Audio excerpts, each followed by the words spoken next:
Have you ever wondered how your favorite ice cream cones are made? From the perfect crunch of the wafer to the creamy, cold ice cream and the irresistible chocolate coating, it all begins with a captivating process that blends precision with creativity. In this video, we're going behind the scenes to discover how factories produce millions of Cornetto ice cream cones each year, over 100 million to be exact. But did you know the invention of the ice cream cone was a happy accident more than a century ago, and that each cone is precisely engineered to stay crispy, even under layers of creamy goodness? Watch as we explore the mouth-watering journey of how these iconic treats are crafted, step by step. The history of the ice cream cone is almost as exciting as its flavor. Believe it or not, it was invented by accident at the St. Louis World's Fair in 1904. An ice cream vendor ran out of cups to serve his customers. A nearby Syrian waffle maker, Ernest Hamwi, came to the rescue by rolling his thin waffles into a cone. This edible container, sturdy yet sweet, was a game-changer, becoming the first of its kind and setting the stage for what would later become chocolate-dipped cones.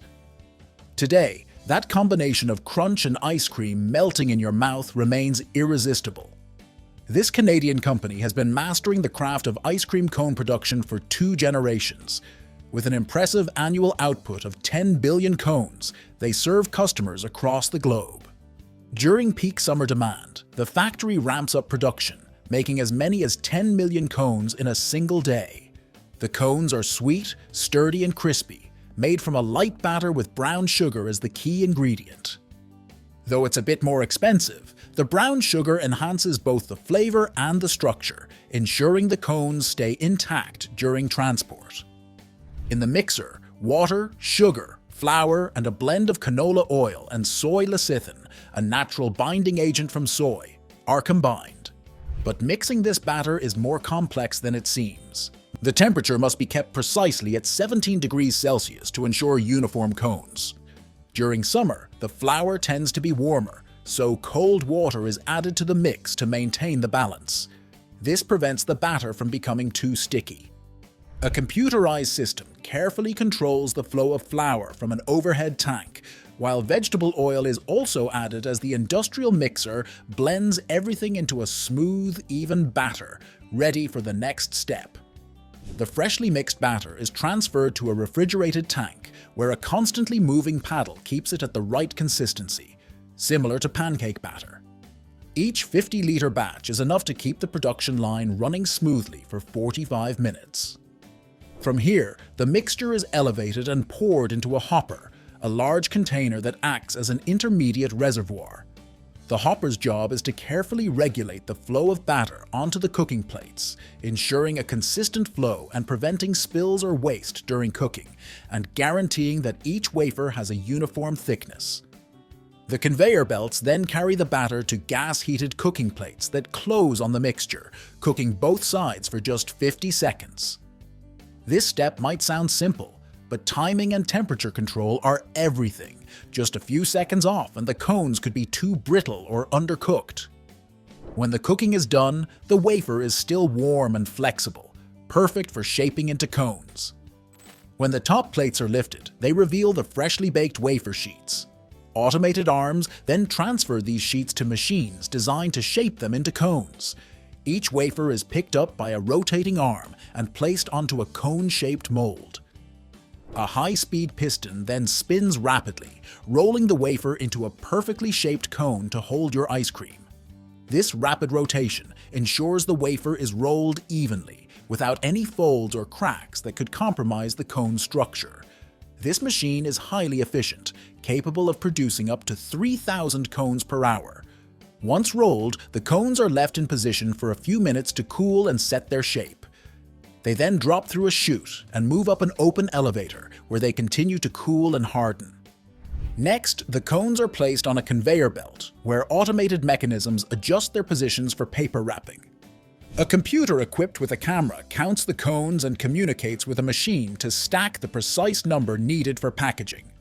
A technician uses a device to insert a ball into each cone to test its strength, ensuring that the cone can withstand multiple bites without breaking. Any cones that fail to meet the hardness standards or are deformed are removed from the production line at this stage. Once they pass the test, the cones are ready to be distributed to a nearby ice cream factory, which takes care of making the ice cream. Now let's talk about what goes inside those cones. The process starts with the arrival of key ingredients like cream and fresh milk, which are stored in large refrigerated silos. These silos maintain the milk and cream at just above freezing, around 2 degrees Celsius, to keep them fresh. The silos then feed a high-speed mixer that combines the cream with other ingredients. The main dry components include skimmed milk powder, along with plant-based stabilizers and emulsifiers. This mixing process takes about 3 minutes, ensuring all ingredients blend together into a smooth, homogeneous base.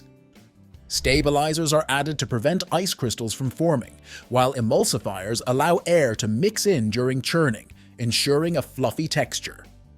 Additional ingredients such as sugar and corn syrup are also added.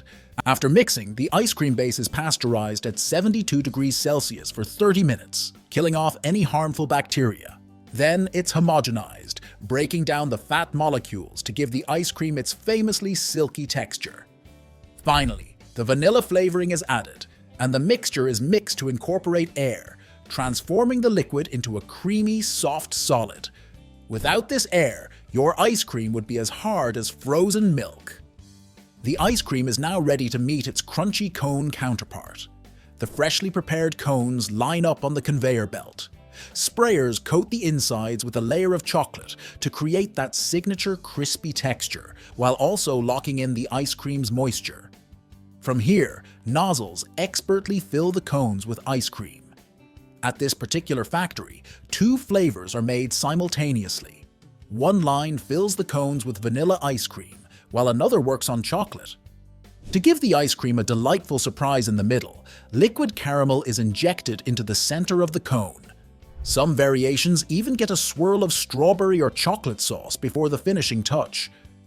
Next, a layer of liquid chocolate is applied, followed by a crunchy topping of chocolate-covered puffed rice. The cones then move through a lid dispenser, which places a wax paper lid on each one. A heating element quickly melts the wax, sealing the lid onto the cone's paper sleeve. Finally, the ice cream cones are packaged in boxes and sent straight to the freezer, ready to cool down your summer days. If you want to know how Nutella is made, watch the video on your screen, and please like the video if you enjoyed it and share it with someone who might be interested. Also, subscribe to this channel by activating the notifications to continue learning. Thanks for watching.